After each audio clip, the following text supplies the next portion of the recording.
So today I'm at King's Cross and I'm going to be taking a train with Grand Central up to York. Now, Grand Central are consistently rated as one of the best train operating companies in the country. So are they any good? Well, I'm going to be travelling in first class and we'll find out. Before that, something I did wonder about is, why is King's Cross called King's Cross? And to find out the answer, we need to do a little bit of exploring. So this pleasant little area is called Battle Bridge Place. Now, what's that got to do with anything? Well, before King's Cross was called King's Cross, it was called Battle Bridge, reputedly because there was a battle between the Iceni, led by Queen Boudica, or Boadicea as she was known when I was growing up, and the Romans. Now, skip forward 1800 years and Battle Bridge has got something of a tarnished image. So some bright sparks decide nothing enhances the look of a place than building or erecting a statue of a monarch. So they decide to build a statue of King George IV at the Battle Bridge crossroads. Now, the statue was never particularly popular, possibly because King George IV wasn't the most popular of rulers.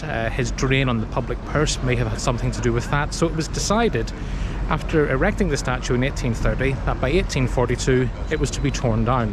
However, the name stuck, the statue of the king at the crossroads, and so that's why we have King's Cross and not Battle Bridge.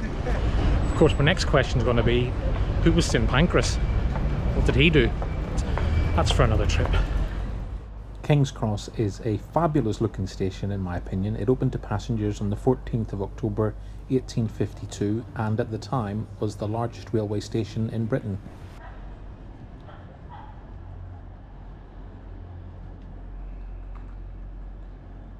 The station received a major refurbishment in 2012, a main feature of which is this striking diagrid shell structure which makes up the concourse roof.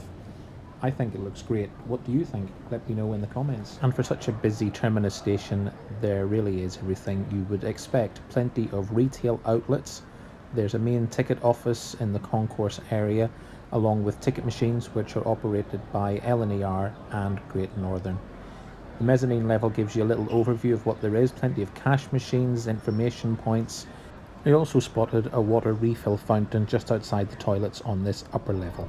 You can also spot people having their photos taken next to the sign for platform 9 3/4, which I believe was used in a film franchise, possibly Pirates of the Caribbean. There are plenty of food outlets on this upper level, and you don't have to purchase food from any of these outlets to use the seating provided. But it's time to get to my train, and I'm on the 11:27 service, which departs from platform 1. So there are essentially two types of train operating companies in Great Britain. There are franchises which hold contracts with the government to run train services, and open access operators such as Grand Central, who run independently of the franchises and often compete with the franchise operators. So Grand Central, for instance, don't receive any government help. All the revenue is self-driven. So here's our Class 180 Adelante.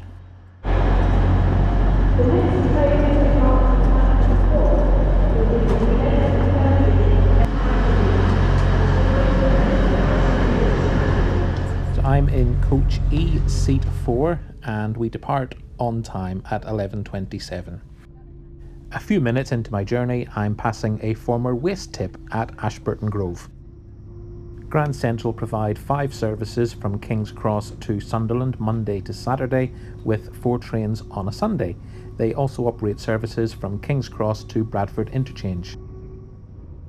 First class customers with Grand Central can enjoy complimentary drinks and snacks, and you can do this by scanning the QR code, using the Journey Central platform, placing your order, and although an at-seat service is available, because the train was so busy, it was just a quick trip down to the buffet car, and I'm happy to say that my croissant and coffee was there waiting for me.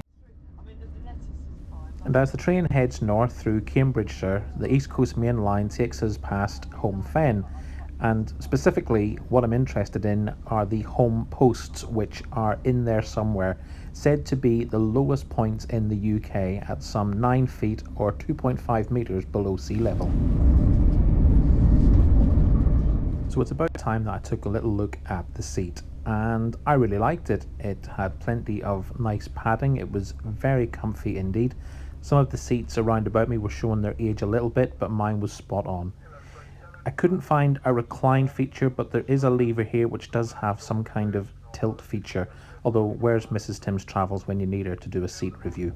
And under the table were a couple of USB charge points and a 3-pin plug socket, all of which are most welcome.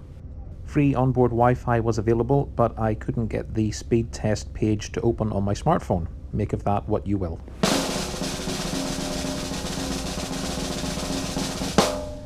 It's the toilet review!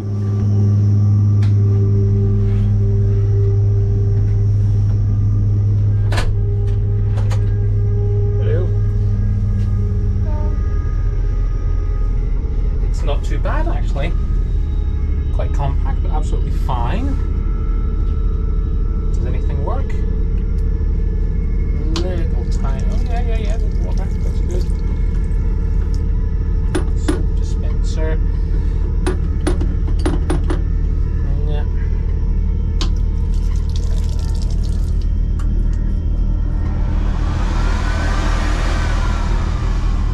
It's fine. Smelly. Wasn't me.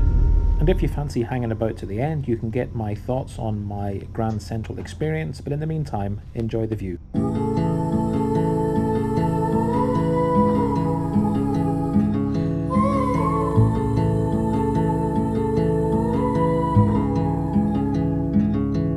Take a train ride just to see you.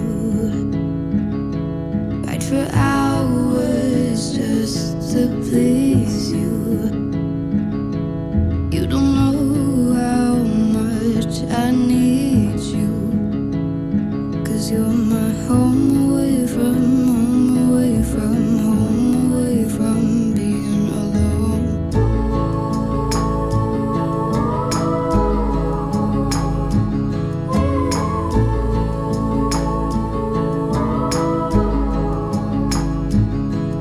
Run away from home, why don't you? 'Cause I did the same just for you. You don't know how much I love you, 'cause you're my home away from away from being alone.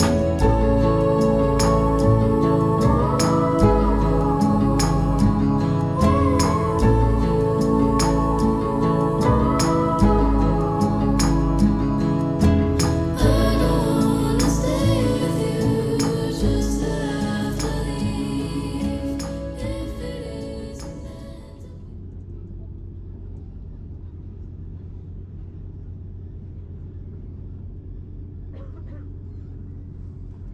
And if you would like to keep up with my travels, you can follow me on social media at Tim's Travels 01.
So I'm at York railway station, and what a fabulous station York is. What can I say about Grand Central? Well, this was my first experience with Grand Central, first usage of the Class 180 Adelantes. So first things first, Grand Central, thumbs up. The onboard crew were very friendly and pleasant, which is always good. Onboard announcements did the necessary, but not intrusive, not constant, so that was quite pleasant. First class seating, the seat was really comfy, and the complimentary drinks and snacks, that's all very good. I paid £37 for my single fare from King's Cross to York. I think that's pretty reasonable. All in all, thoroughly enjoyed it. As for the Class 180 itself, now I've never travelled on that particular train before. I found the ride quality not to be that great. I found it quite bumpy and it swayed quite a bit. Is that just me?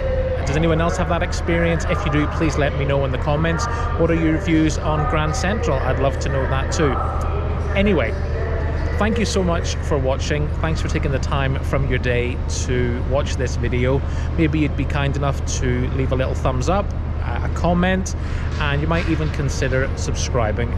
Thanks so much for all your support, and I'll see you again soon on Tim's Travels.